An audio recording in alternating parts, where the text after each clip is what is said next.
ఇవాళ రాష్ట్రంలో జరుగుతున్నటువంటి వచ్చిన ఈ కూటమి ప్రభుత్వం 20 నెలల కాలంలో వీళ్ళు చేస్తున్నటువంటి దౌర్జన్యాలు, రెడ్ బుక్ అని చెప్పుకొని వీళ్ళు చేస్తున్నటువంటి అరాచకాలకి ఇవాళ హోంమంత్రి అనిత గారు ఆవిడ అసెంబ్లీలో కానీ లేకపోతే ఆవిడ పెడుతున్నటువంటి ప్రెస్ మీట్లో కానీ శాంతి భద్రతలు చాలా బాగున్నాయి, అసలు గాంజాయి లేనటువంటి రాష్ట్రాన్ని మేము నడుపుతున్నాము అని చెప్పి మాట్లాడుతున్నటువంటి మాటల్ని బట్టి, అలాగే అసలు రాష్ట్రం యొక్క ప్రయోజనాలు ముఖ్యమా లేకపోతే వాళ్ళ సొంత ప్రయోజనాల కోసం ఆరాట పడుతున్నారా,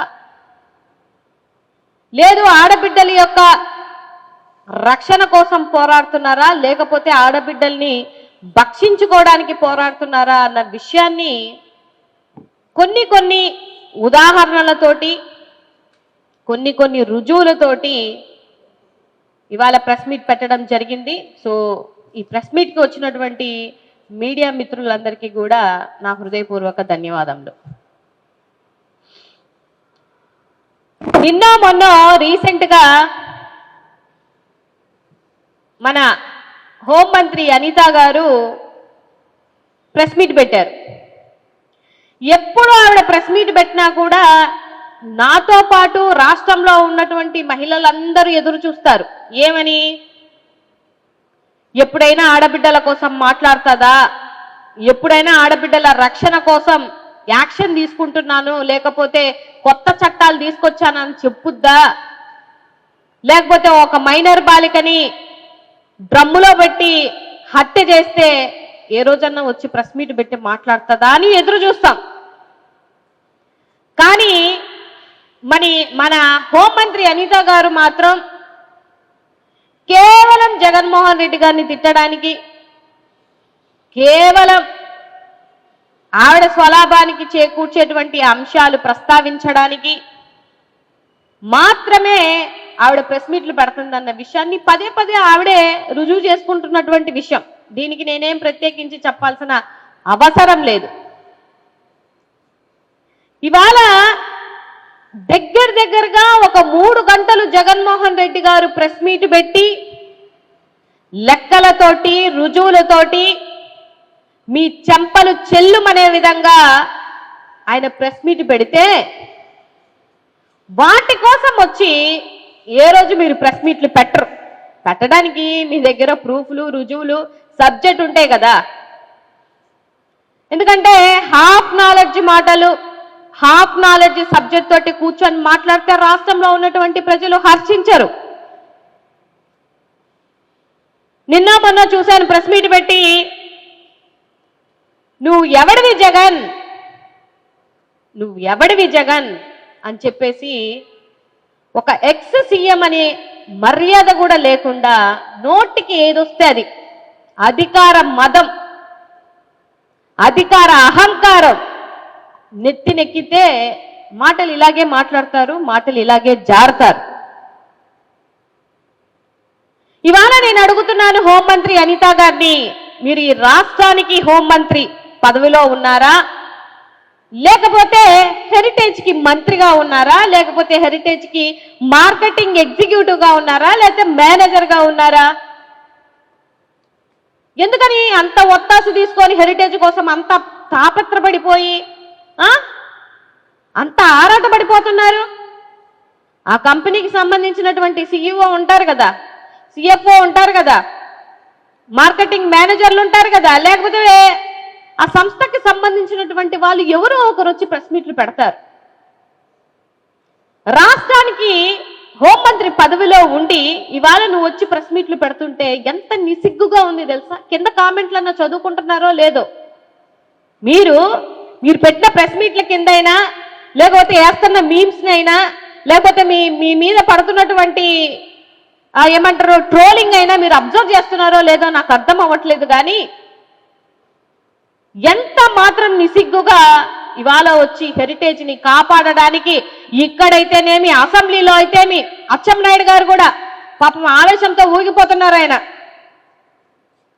అరే ఎందుకు ఇంత ఆవేశంగా ఊగిపోతున్నారు అసెంబ్లీలో అని చూస్తే ఏ రోజు ఆయనకి సంబంధించినటువంటి శాఖ ఏంటి? వ్యవసాయ శాఖ.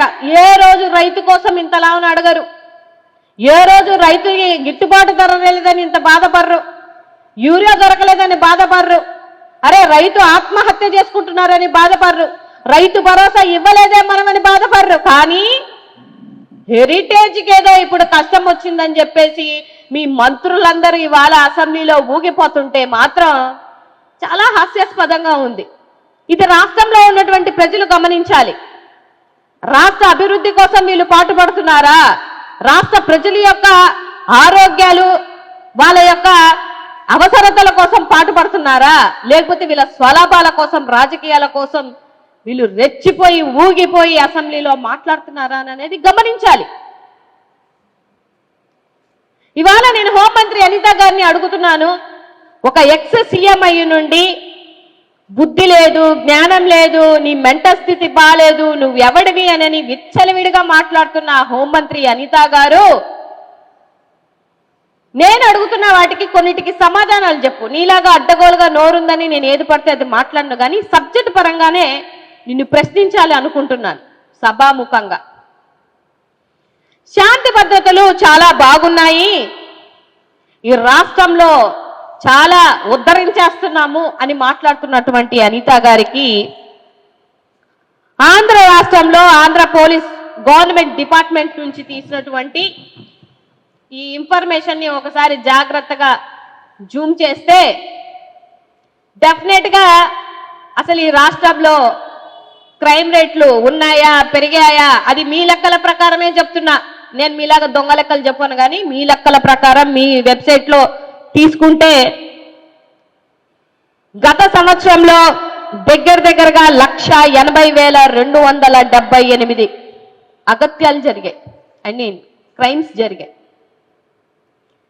ఇప్పుడు కొత్తగా ఈ సంవత్సరం అంటే దగ్గరగా ఫిబ్రవరి, ఇంకా 2 నెలలు కూడా అవ్వలేదు, 23,437 క్రైమ్స్ జరిగాయి. ప్రీవియస్ మంత్ అంటే లాస్ట్ మంత్ 15,695.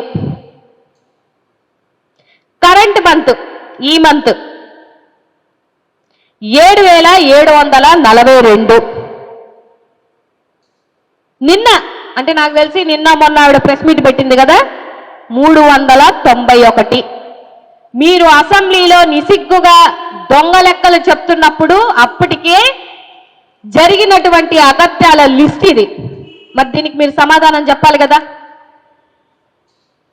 చెప్పాలి, డెఫినెట్ గా చెప్పాలి. ఎందుకంటే శాంతి భద్రతలు చాలా బాగున్నాయి అని మిడిమిడి జ్ఞానంతో మాట్లాడుతున్నాం. అసలు అట్లీస్ట్ ఆ సైట్ కన్నా వెళ్ళి చెక్ చేస్తున్నారో లేదో నాకైతే తెలియదు. కానీ రేపు విషయంలో చూద్దాం. రేప్స్ గత సంవత్సరంలో 212, ఈ సంవత్సరం 137, లాస్ట్ మంత్ 42, కరెంట్ మంత్ 65, మొన్న మదనపల్లిలో జరిగినటువంటి ఇష్యూతో కూడా యాడ్ చేసి ఇది ఏమేమి రాబరీ కానీ, లేకపోతే మర్డర్లు కానీ, లేకపోతే చీటింగ్ కానీ, కిడ్నాప్లు కానీ, రేపులు కానీ, అటెంప్ట్ మర్డర్లు కానీ, అంతా ఈ చిట్ట.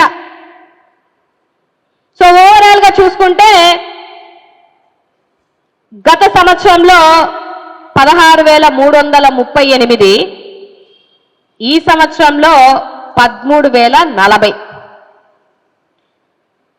సో రాష్ట్రంలో ఉన్నటువంటి హోంమంత్రి అనిత గారు ఎక్కడ నిద్రపోతున్నారో నాకు తెలియదు, కానీ ఇన్ని అగత్యాలు జరుగుతుంటే మరి నువ్వు ఏ సినిమా ఫంక్షన్లోనో ఏ ఆడియో ఫంక్షన్లోనో పాటలు పాడుకుంటూ చప్పట్లు కొట్టుకుంటూ ఏ ఎంజాయ్మెంట్లో ఉన్నారో నాకైతే తెలియదు. కానీ మరి ఇవన్నీ లెక్కలే కదా, మీ సైట్లో నుంచి తీసిన లెక్కలే ఇవన్నీ. సో వీటికి మీరు సమాధానం చెప్పాలి. ఎక్కడ మహిళలు సురక్షితంగా ఉన్నారు అన్నదానికి సమాధానం చెప్పాలి కదా. ఇవాళ హెరిటేజ్ మీద ఉన్నటువంటి మీ ప్రేమ, మీ కన్సను, రాష్ట్రంలో ఆడబిడ్డలు మర్డర్లు అయిపోయి, మైనర్ బాలికలు మర్డర్ అయిపోయి డ్రమ్ములలో ఉంటుంటే లేదే, నీకు ఆ కన్సర్న్ లేదే. ఏ రోజు వచ్చి నువ్వు ఒక్కరోజు కూడా ప్రెస్ మీట్ పెట్టిన పాపన పోలేదే. కానీ ఇవాళ జగన్మోహన్ రెడ్డి గారిని తిట్టడానికి, హెరిటేజ్ ని నెత్తి మీద వేసుకొని వెళ్ళడానికి మీరు పడుతున్నటువంటి తాపత్రయం చూస్తుంటే నాకు చాలా హాస్యాస్పదంగా ఉంది. నేనే కాదు, రాష్ట్రంలో ఉన్నటువంటి ప్రజలు కూడా నవ్వుతున్నారు. ఎవడివి నువ్వు అని అంటే ఒక ఎక్స్ సీఎంని ఏం మాట్లాడాలో తెలియలేనటువంటి నీ హాఫ్ నాలెడ్జ్కి నిన్ను ఏమనాలో కూడా మాకు అర్థం కావట్లేదు. ఎందుకంటే ఏదన్నా అంటే కూడా మేము చదువుకున్న వాళ్ళం, మా సంస్కారం అడ్డొస్తుంది. మా నాయకుడు ఒక లైన్ పెట్టాడు, దాటి మాట్లాడకూడదు అనే ఒక లైన్లో ఉండి మాట్లాడాల్సి వస్తుంది. కానీ పదే పదే పదే పదే మా నాయకుడిని రెస్పెక్ట్ లేకుండా సింగులర్గా మాట్లాడుతున్నటువంటి నీకు రాబో రోజులలో చెంపలేసుకొని మరీ సారీ చెప్పే రోజు ఒకటి వస్తుందని గుర్తుపెట్టుకోండి.